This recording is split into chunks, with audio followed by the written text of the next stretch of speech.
To believe in the sun in the dark of the night,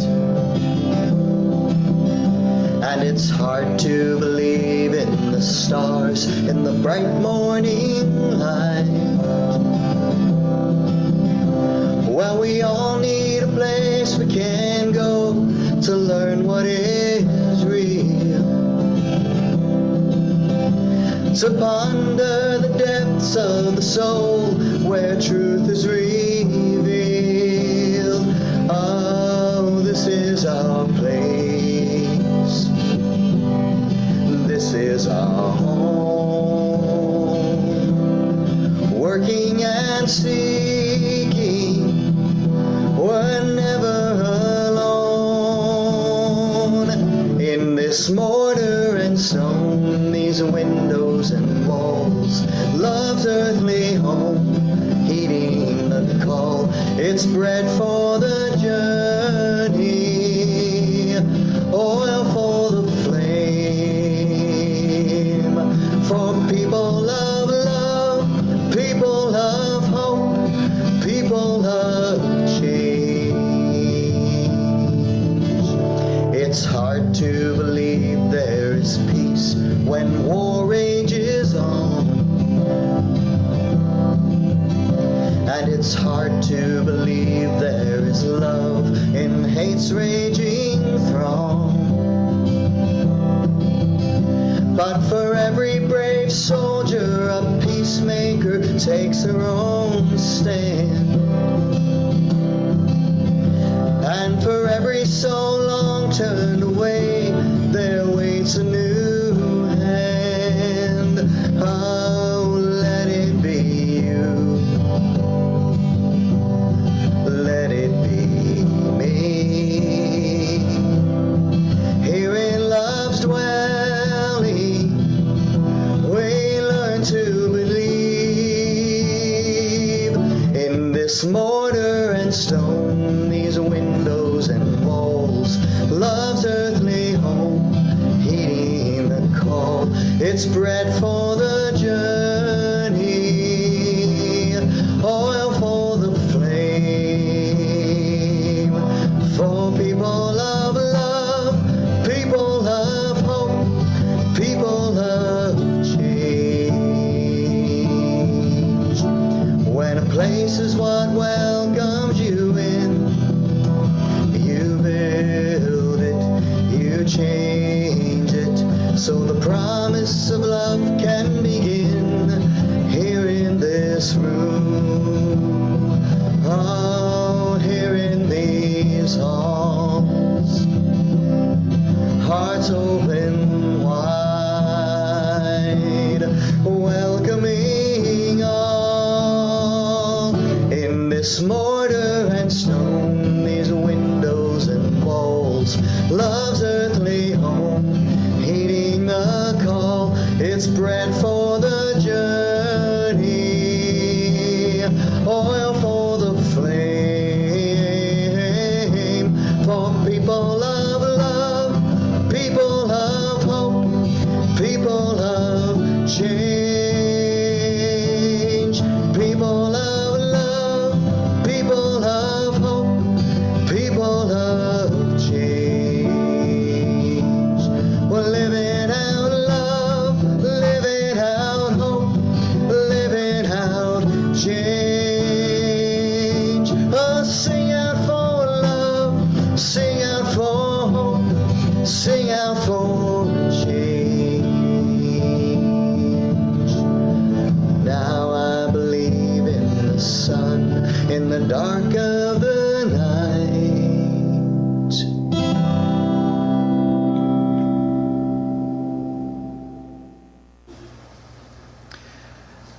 So welcome to People's Church. I'm Bob Davis, a member of the Sunday Services Committee. And People's Church is a member congregation of the Unitarian Universalist Association. Here we strive to be a welcoming community for all people. Here we ask that we strive to become a welcoming community, embracing and serving our diverse world. We only ask that you come with an open mind and a warm heart as we explore what it's like to be human. We use all the knowledge that's available to us. Here we find that new questions are as important as answers, and we adjust our answers if new evidence comes forward to cause us to do so. Today's service is about interconnection, about how we are interconnected with each other and the entire universe. This will be led by members Maggie and David Wilson here, and they will introduce themselves further when it's their turn to talk. We will then break into small groups and discuss the topics further. One announcement, this is being a summer service. If there are children, I don't see any in here at the moment, but we have children's activities back directly behind me in room 9, sometimes called the Buddha room, led by Mary Kate Webster. We also have a nursery that's functioning right now. And if you're one of these people that gets very antsy when there's to have to sit for a while, we have a table back there where you can be creative with paper and pens and that sort of thing as we do the service. Each week we take time to light a chalice at the start of our service, and then take time to reflect on the meaning of this. Let you light the chalice. The chalice words today are by Sean Gibson, A Wild and Holy Vision. We light our chalice in the spirit of transformation. Nothing stays the same. Everything is moving, shifting, and changing.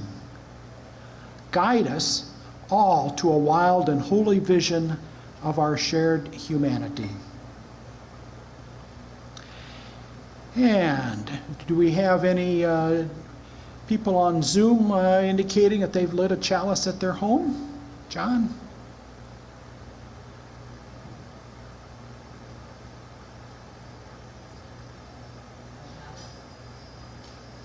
Can't hear you.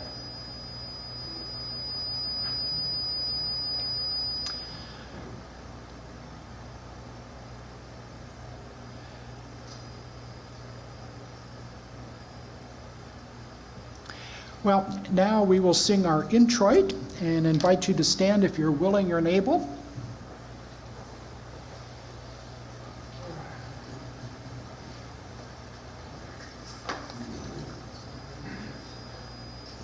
And we're going to start off with the single note drone for the low voices. Breathe in, breathe out. And thank you. The higher voices.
We're going to give John, oh, very good, got the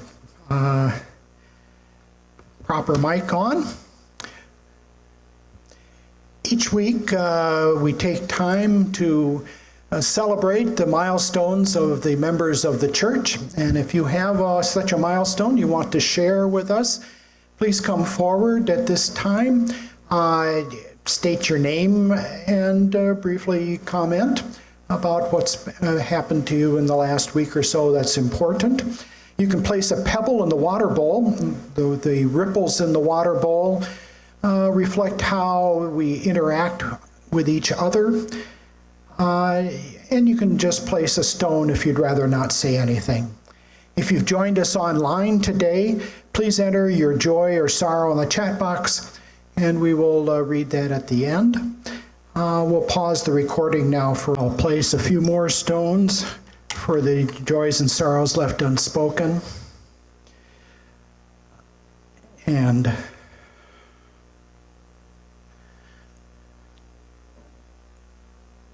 sources of reason and love, may the weary find rest, the lonely find friendship, the suffering be soothed, the oppressed find freedom, the sick and dying be tended, and the joyful be shielded. And may we all know that we are wrapped in a love that passes all understanding. We'll now take a moment for quiet meditation.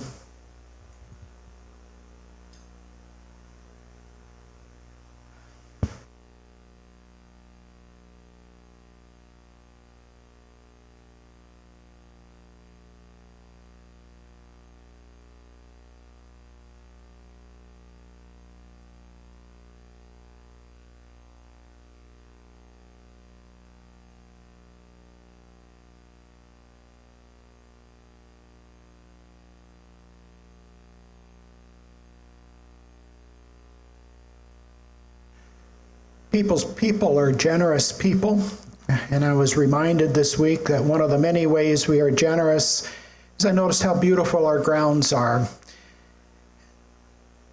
Each week a crew of predominantly retirees mow the lawn, do the trimming, take care of plants, water, reset chairs for the renters. This last week, put away 30 tables from the White Elephant sale, despite the heat, and cleaned up rooms L1 and L2 that had been used to receive the goods from the White Elephant sale. We also have a part-time paid custodian. So obviously, while much of the activity or work is done free of charge, you still need to have money for gas for the lawnmower and equipment repairs and things like that. So we encourage you to be generous in your giving today, and the offering will now be gratefully received.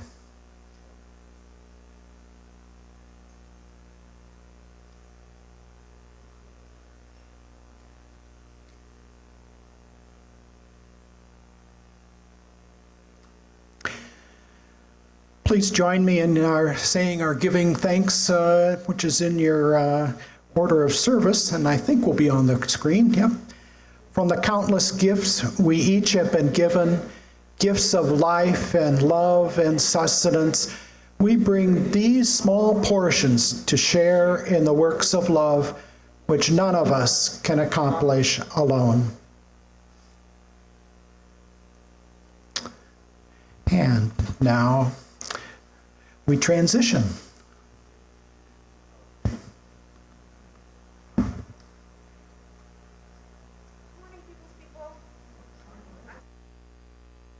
Yeah, it's not up, is it? Here we go. I think it wasn't turned on yet. Is it good now? So, I'm going to read to you an excerpt from Carl Sagan's book, The Pale Blue Dot, which is inspired partly by his work on the Voyager project and this photograph, which was taken by Voyager 1 as it passed Neptune, and it is the farthest vantage point we have ever had on our own planet. So look at that dot. I'm starting the quote from him, so don't give me credit for these words. He's much more eloquent than I. Look at that dot. That's here. That's home. That's us.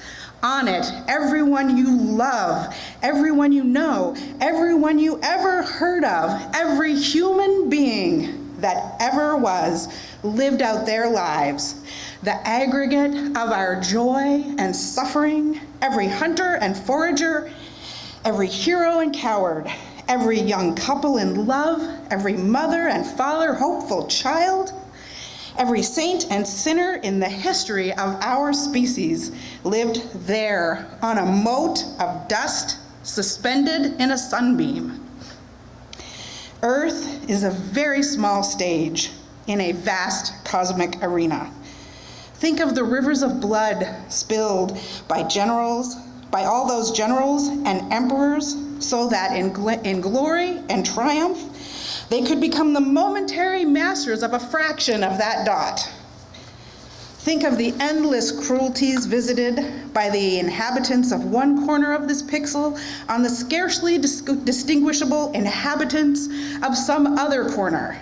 How frequent their misunderstandings, how eager they are to kill one another, how fervent their hatreds. Our posturings, our imagined self-importance, the delusion that we have some privileged position in the universe are challenged by this point of pale light. Our planet is a lonely speck in the great enveloping cosmic dark. In our obscurity, in all this vastness, there is no hint that help will come from elsewhere to save us from ourselves.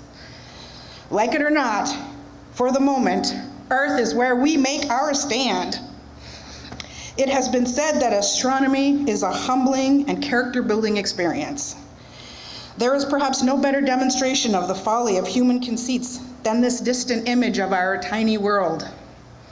To me, it underscores our responsibility to deal more kindly with one another and to preserve and cherish the pale blue dot, the only home we've ever known. So now we will begin our reflection. So, oh, there's a song first. Oh gosh, you told me there'd be some snaps. I invite you to stand in body or spirit for the singing of Swimming to the Other Side by Emma's Revolution. Thanks, Bob.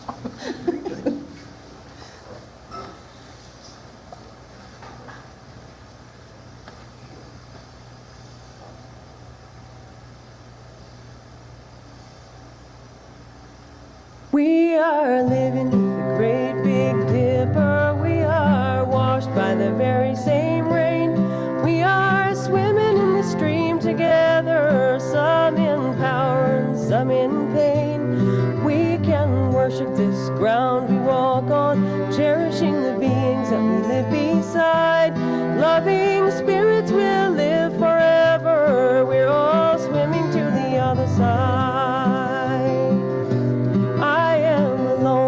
I am searching, hungering for answers in my time. I am balanced at the brink of wisdom. I'm impatient to receive a sign. I move forward with my senses open. Imperfection, it be my crime. In humility, I will listen. We're all swimming to the other side. We are living neath the great big dipper. We are washed by the very same rain. We are swimming in the stream together, some in power and some in pain. We can worship this ground we walk on, cherishing the beings that we live beside. Loving spirits will live forever. We're all swimming to the other side. On this journey through thoughts and feelings, finding intuition, my head, my heart, I am gathering the tools together. I'm preparing to do my part. All of those who have come before me band together and be my guide. Loving lessons that I will follow. We're all swimming to the other side. We are living neath the great big dipper. We are washed by the very same rain. We are swimming in the stream together, some in power and some in pain. We can worship this ground we walk on, cherishing the beings that we live beside. Loving spirits will live forever. We're all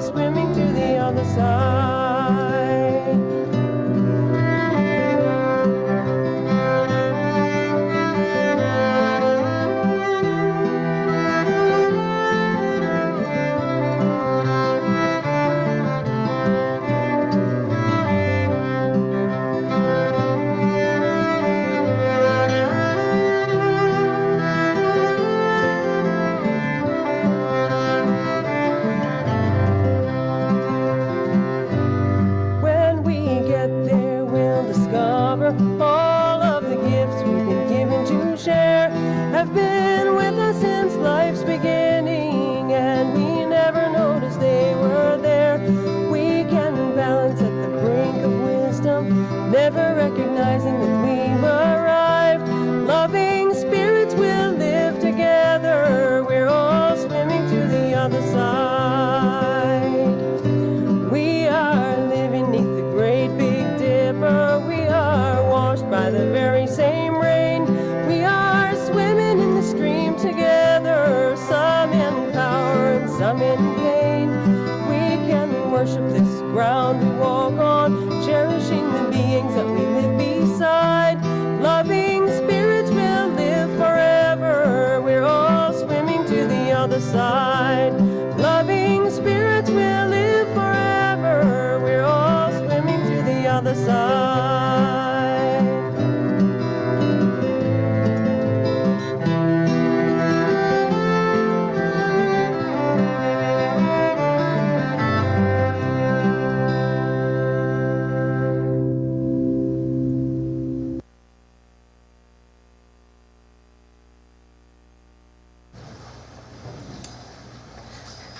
Now it's time for the reflection. So I'm Margaret Wilson. I'm Dr. David Wilson. So we started attending People's Church in about 2014, and we became members in 2022 in the middle of the pandemic via Zoom. Dave teaches physics at K College, and I've been a homemaker or hearthkeeper since we became parents.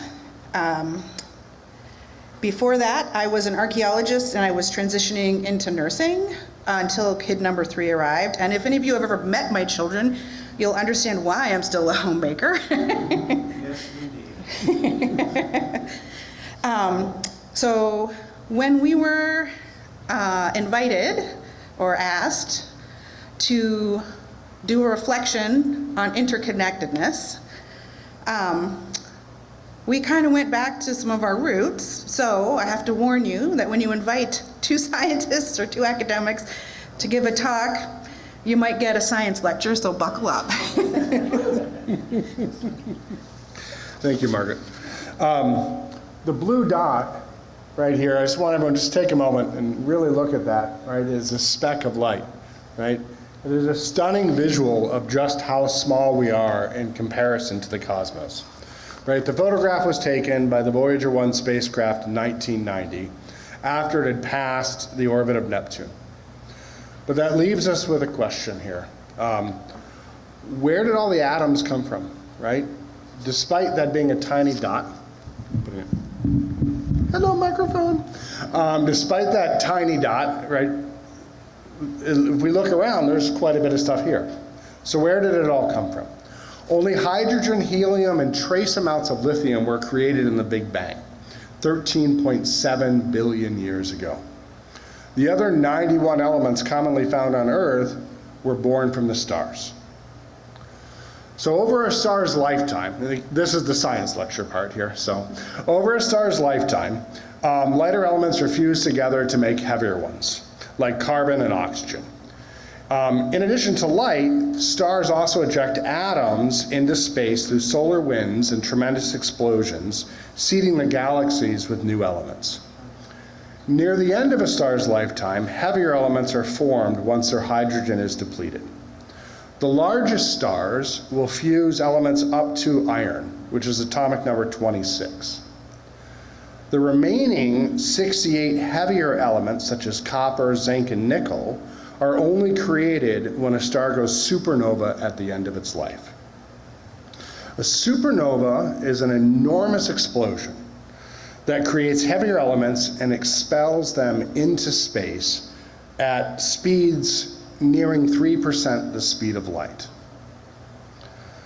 The largest stars burn so brightly that they go supernova in only a few million years. So think about that. The universe, 13.7 billion years. The brightest stars burn out in millions of years, right? That's an enormous time difference.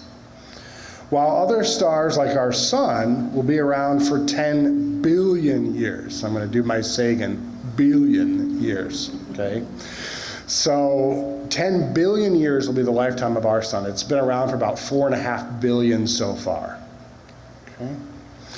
And when our star does end, it will become what's known as a red giant, and it will shed its outer layers into space.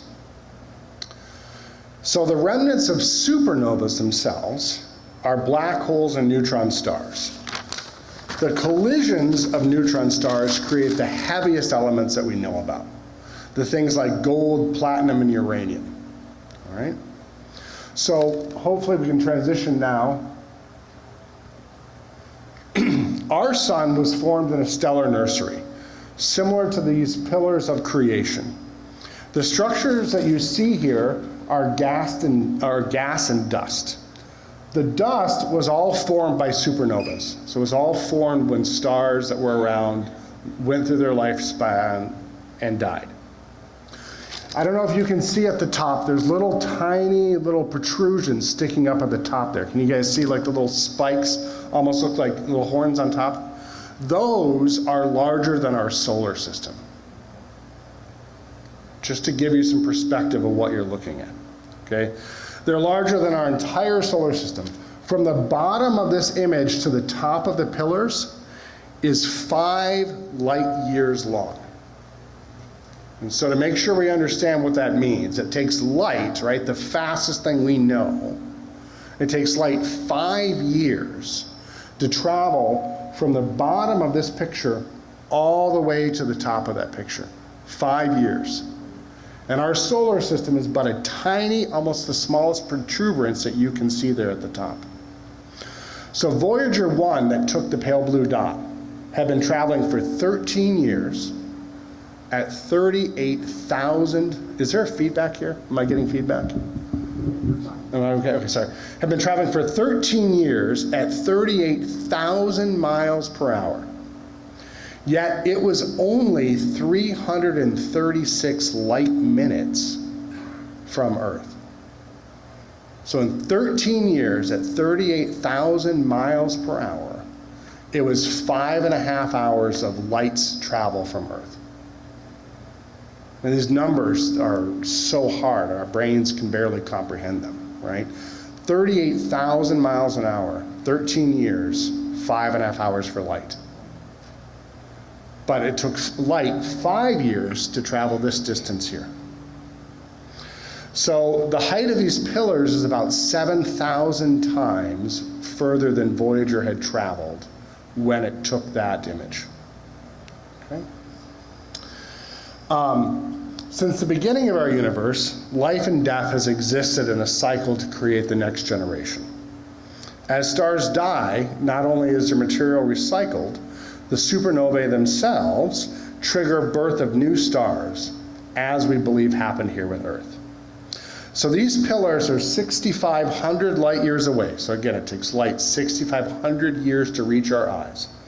They're 6,500 light years away from us. And we actually now believe that they have collapsed due to a nearby supernova.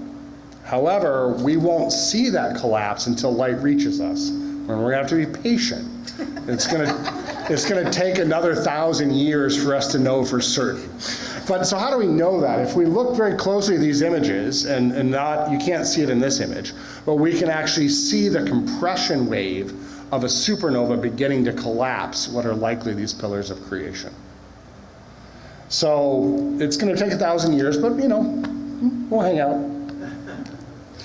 All of these processes of creation and galactic recycling occurred for over 9 billion years before our solar system was formed.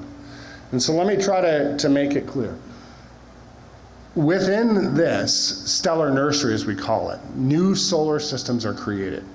So shock waves from supernovas hit them and cause the gas to compress in a local area, which starts the gravitational collapse, which creates a new solar system in a new area of space. So this is likely what happened in our own stellar nursery, which long ago emptied. Okay? To give us a sense of scale, right? If you've ever gone out to the mountains somewhere far away from city lights, and you've looked up in the sky and you've thought, there are more stars than I could count. Amazingly, there aren't. There's only about 6,000 that you can see with the naked eye from Earth. 6,000 stars. Yet our galaxy, the Milky Way, contains 400 billion stars. Right? 400 billion stars in our galaxy. Okay? The entire universe we now believe to contain around 2 trillion galaxies. So 2 trillion galaxies, each of them with 400 billion stars. That's, you know, that isn't a number that our brains have a hard time fathoming, right? How big that is. Okay? And so we're left to try to figure out, like, how do I make sense of this all? Where does this come from? There's so much out there. How can I possibly understand it? Well, we're going to go back to Immanuel Kant for a minute. In 1755, he used reason and conjecture alone to correctly predict how solar systems were formed. Think about that, 1755, right? He only knew what Newton knew. Newton figured out gravity. And Kant, just thinking about it, said, what must have happened? Well, you must have had a bunch of gravitational mass, a bunch of gas and dust that somehow collapsed. So what would make it collapse? Some disturbing or inciting incident had to make it collapse. And he hypothesized how it should work, and he was right. He was right. Now, he wasn't a big fan of math, so he's often kind of forgotten. But he was right. But he said these words, which I find very interesting. All of our knowledge begins with the senses, proceeds then to understanding, and ends with reason. There is nothing higher than reason. Those are pretty profound words. However, Kant also said, in the universal silence of nature and in the calm of the senses, the immortal spirit's hidden faculty of knowledge speaks an ineffable language that gives us undeveloped concepts, which are indeed felt, but do not let themselves be described. So on one hand, it's only reason. And on the other hand, there is this immortal spirit's hidden faculty of knowledge that we can't describe. So the story is a little more complicated, right? Our sun will end as a red giant, swelling so large that it may consume the earth itself. Now, there's a famous story in astronomy where someone was giving a public lecture and talking about when this would occur. And someone in the audience misheard the speaker. He had said, you know, how long it would be. And the person said, "Excuse me, did you say 4.5 million years?" And the speaker said, "No, 4.5 billion years." And the person went, "Oh, phew."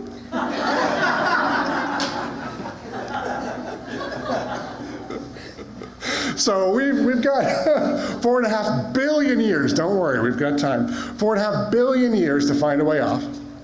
But the sun will expand, become a red giant, likely consume Earth. If not consuming Earth, at least destroy our atmosphere and take quite a bit of our matter with us. But in that swelling and expulsion of material, many of our atoms will be carried out into the galaxy to seed the next solar system's formation. Our sun will eventually settle down and become what we call a white dwarf. Our atoms will be mixed with interstellar dust, and which will seed new solar systems, which brings us to the question of what will become of you when you die? Where will your atoms go? What will remain?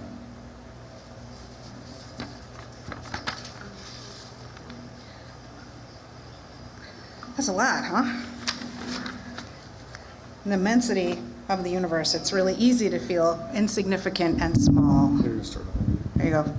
In the immensity of the universe, it's easy to feel insignificant and small, especially with that kind of info dump.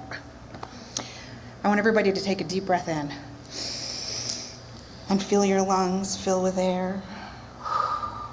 As you exhale, Focus on the molecules of carbon and oxygen in your exhalation.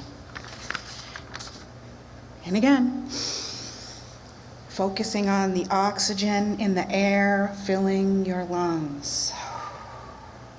The breath we inhale is shared by everyone in the room.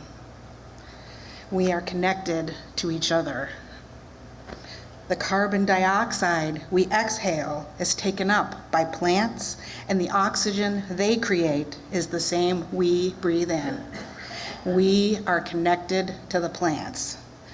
The carbon and oxygen of our breath were both formed by long dead stars. We are connected to the universe. Inhale again. Imagine the iron in your blood carrying the oxygen from your lungs to your cells. Like oxygen and carbon, that iron was forged in the hearts of stars that populated Earth's stellar nursery when we were all just stellar soup. Iron accounts for about 30% of Earth's mass, much of which is locked in the solid core of our planet. But some iron is in the liquid upper mantle that is ejected by volcanoes into the atmosphere and in the oceans.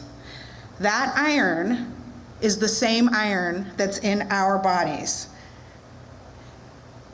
That iron that forms our blood circulates through the earth itself.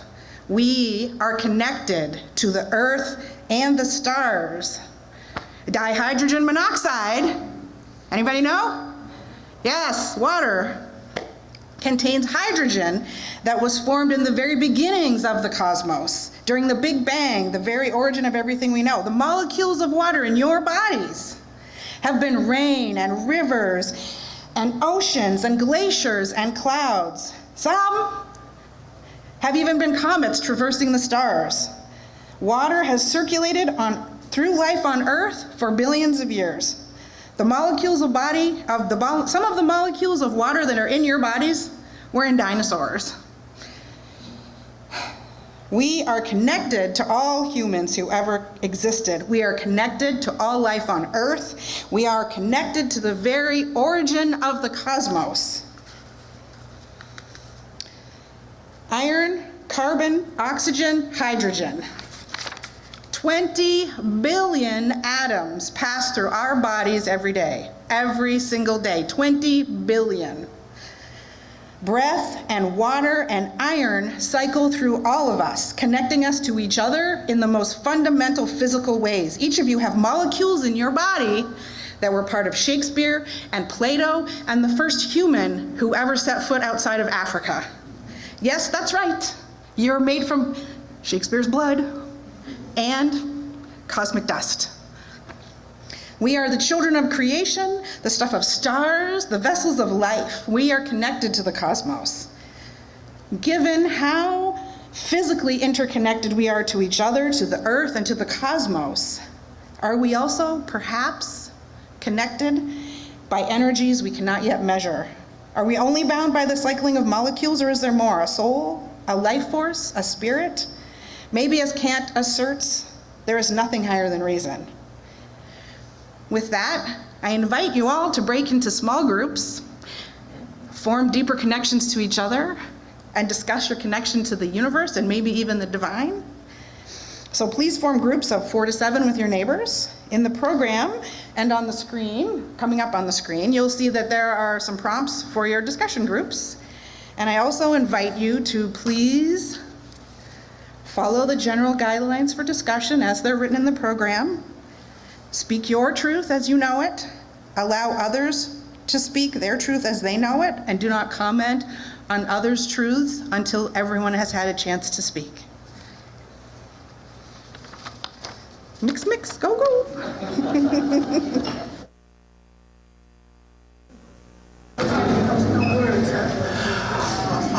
We're going to now sing our final song together, and certainly the It's up to you folks to continue the conversation afterwards in the lobby with each other. But we're going to sing the Go Forth in Peace, which we often sing to our children as they go off to their classes. And I invite you to, in a comfortable position, Catherine's going to help lead you here. Go forth in peace in search of wisdom.